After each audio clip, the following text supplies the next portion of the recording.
Gay fever. No. Gay forever. Nah. I don't know. It's Drewski McGillicuddy's Jeepers Creepers. Where'd you get those peepers? Jeepers Creepers movie review. Let's try this one more time. Hey everybody, it's Drewski McGillicuddy, and today we're doing a patron requested review, requested by Carbonated Life. Okay, and if you are a patron and you have any requests, don't worry, I will get to them. Real life keeps happening and it's driving me nuts! But swear to fucking God, I'm gonna try this one more time! And if it happens, you know. We're here to talk about 2001's Jeepers Creepers. Where'd you get those peepers? Jeepers Creepers. Where'd you get those eyes? See, I can't stop doing that every time I say Jeepers Creepers. Where'd you get those peepers? Where'd you get those peepers? Where'd you get those eyes?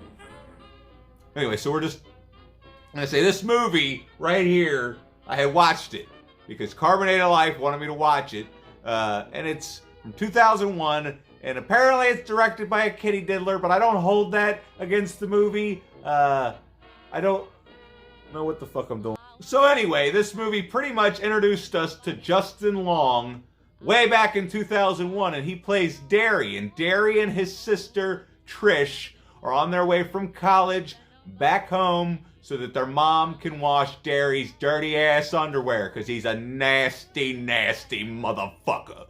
But they're driving along, and then you've seen my intro. They're reading people's license plates, and they're in this sweet-looking old Impala. But it seems, like, from what I can gather, neither one of them at points know how to drive a stick shift. And then sometimes in the movie, it seems like they're not driving a stick shift. But that's fine. That's fine. That's just a little small gripe about the movie, but it's no big deal. It's not a big deal at all. But they're driving along, and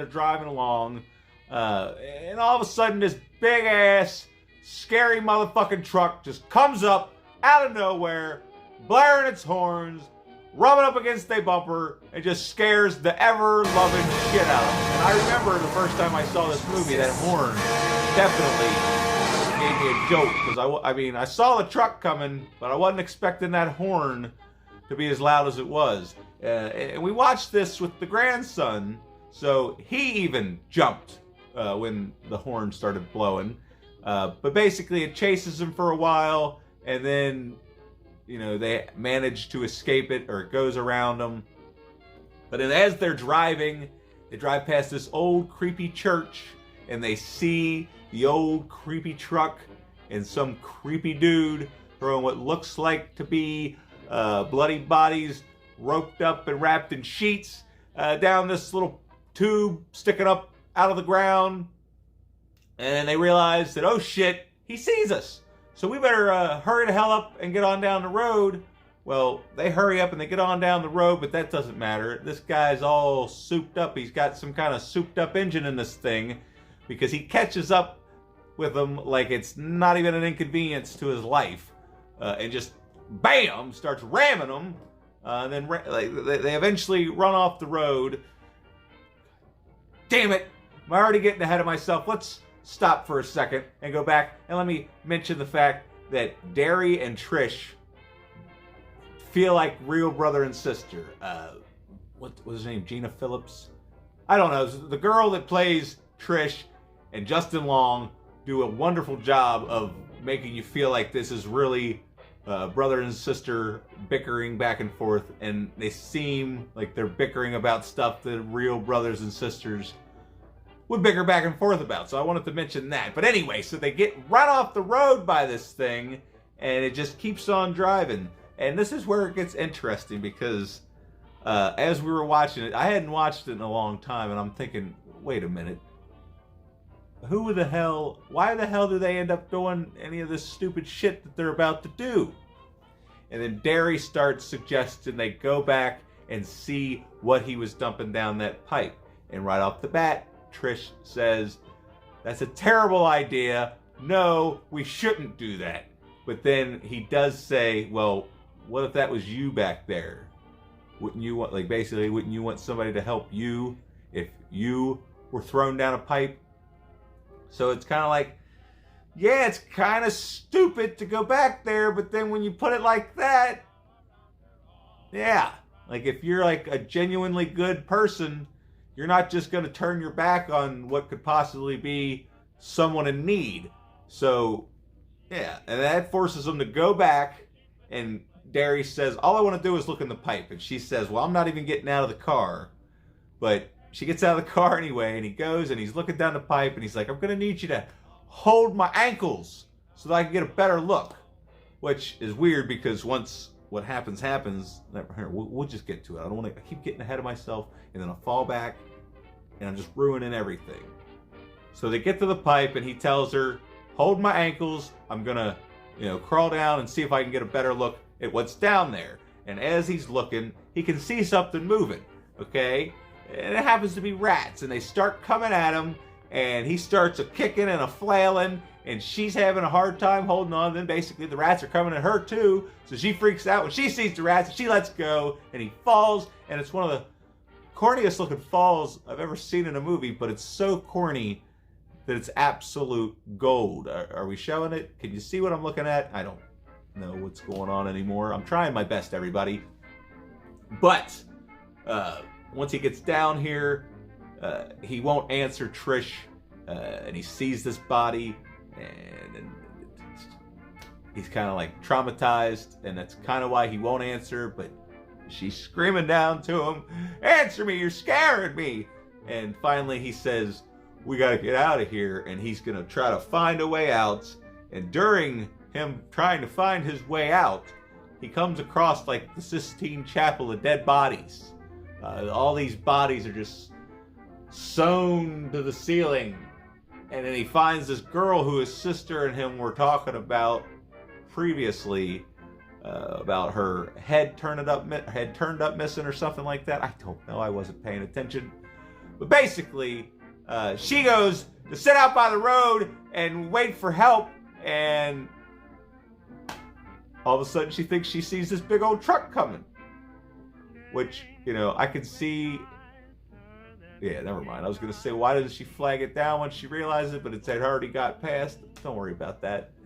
But one of my favorite scenes in the movie, okay? She's sitting there. She's already got her heart pumping from that truck driving past, and she was thinking that it was the creeper or whatever.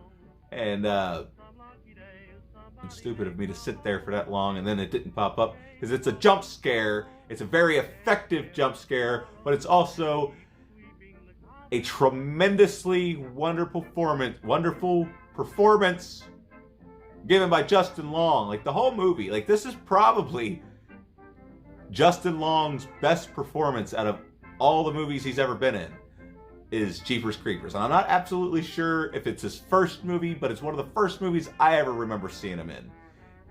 And he's never been this good. Like, just alone, him, when he comes up to the window and he's just sitting there, the expression on his face says everything you need to know. Like, you wouldn't even have needed to seen what he saw. Like, they didn't even have to show you what he saw. Just this scene, seeing him with that expression, says, I done seen some fucked up shit, and I can't even talk about it. Anyway, so then they, continue down the road. They're running out of gas, so they have to stop for gas, and they go to call for help. And while they're calling for help, the phone rings, and it's this crazy lady. Well, she says, I guess she's a crazy lady, but she has dreams, and she's dreamt about all these things that have been happening, and is trying to warn them. And they tell them, if you hear the song, Jeepers Creepers, where'd you get those peepers? Jeepers Creepers, where'd you get those eyes? Then you better be weary, because that motherfucker's right around the corner, is basically what she tells them. But then while they're in there and they're trying to call for help, some lady says, oh my God, you gotta get out to the parking lot. There's some creepy man sniffing y'all's nasty draws. And he's liking it. He's liking it. Because, yeah, he's out there sniffing draws in the parking lot. Because he's, trying to figure out which one of these two he likes better. Because here's the thing about the creeper. He can regenerate or change his body parts by eating the body parts of other people. See, like, the premise of this movie's great, okay? You got the road trip with the brother and the sister. They see the scary truck, okay? Then they see the scary truck and the occupant of the scary truck doing some scary shit. And then scary stuff continues to happen. But then when you get to the story about how he's a demon and he's got to eat your body parts so that he can have a body part or something, it starts to kind of fall apart, really. But especially the whole 27 years for 27 days, he gets to roam free, and if he gets all the body parts he needs, then he can be forever or some shit like that. That all is kind of... what? But overall, the movie itself is fucking awesome. Well, hold on. We're getting ahead or behind ourselves or something, because we then lead to the best part of the movie. After they leave the gas station, the whole scene, like, these cops are following them because, they tell the cops, go back to this church, you'll find these bodies, you'll find the Sistine Chapel of dead bodies, because there's a quilt of people on the wall, and he tells them to go back and find that. Well, the police that are following behind them get a radio call that, hey, are you sure those kids aren't a couple of pyromaniacs? Because this church is ablazing, and the church is on fire. It shows Derry and Trish, and they're arguing back and forth in their car, and then the whole time in their rear view, or in the view behind them, you see the creeper land on this car, and then just the way this scene is directed and everything about this scene is absolutely phenomenal, and I absolutely love it. And this version of Jeepers Creepers, where'd you get those peepers? Jeepers Creepers, where'd you get those eyes? That's great. It's absolutely wonderful. I love it.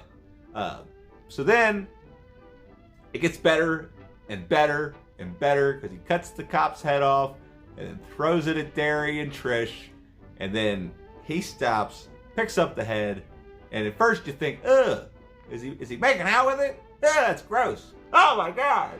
And then he starts ripping the tongue out and eating it. I guess so that he can talk. What the fuck does he need a tongue for? So he can taste things better? I don't know. But then they try to get the hell out of there, and that's when we get to the crazy cat lady. And the crazy cat lady is another one of the best parts of the movie, especially when she comes out and she says, that's not my scarecrow, and then pulls out the shotgun and says, you got 10 seconds to get the hell off of my property. I love it. I absolutely love it. But anyway, God damn it, I keep saying, but anyway, I'm sorry, Carbonated Life. This is the best I could do.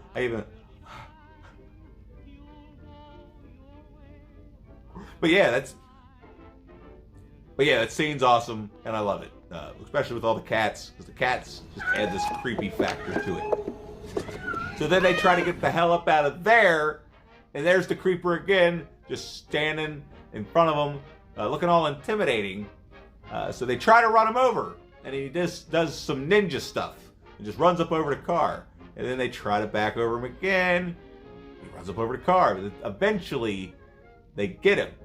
They do get him. And so Derry asks, is he dead? And she says, they never are, which is probably one of the greatest lines in a horror movie ever. Also, I totally skipped past the part when she's holding Derry in the tunnel. She tells him, in horror movies when somebody does something extremely stupid, this is one of those times. So she's constantly referencing everything that they're doing, and everything about everything in this situation is dumb, and it's from a horror movie.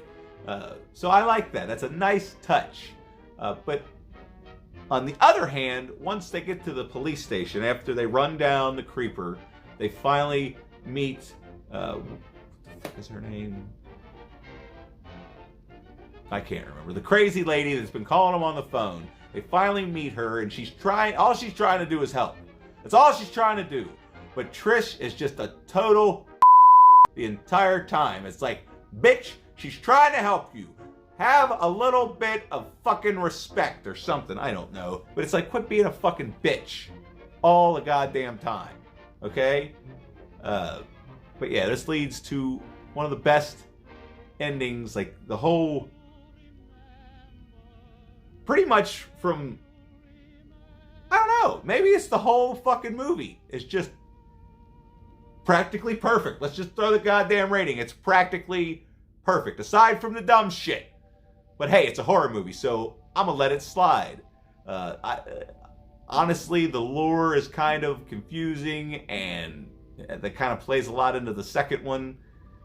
But as far as the first one goes, if you were to take out the backstory, you don't even need the backstory for like you could just have it this demon's chasing these kids around. You don't fucking need to know why, goddammit. You just need to know that it's some badass shit. The performances in this movie are excellent, and it's a horror movie. This was like right when performances in horror movies weren't just, I don't know.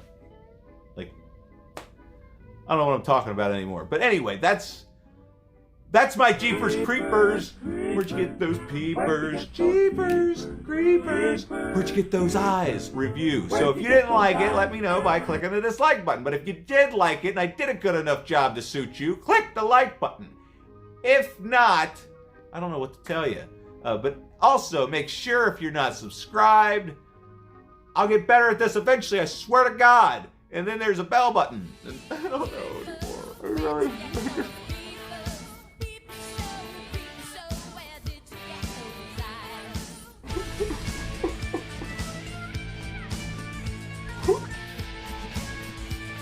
Get the fuck out!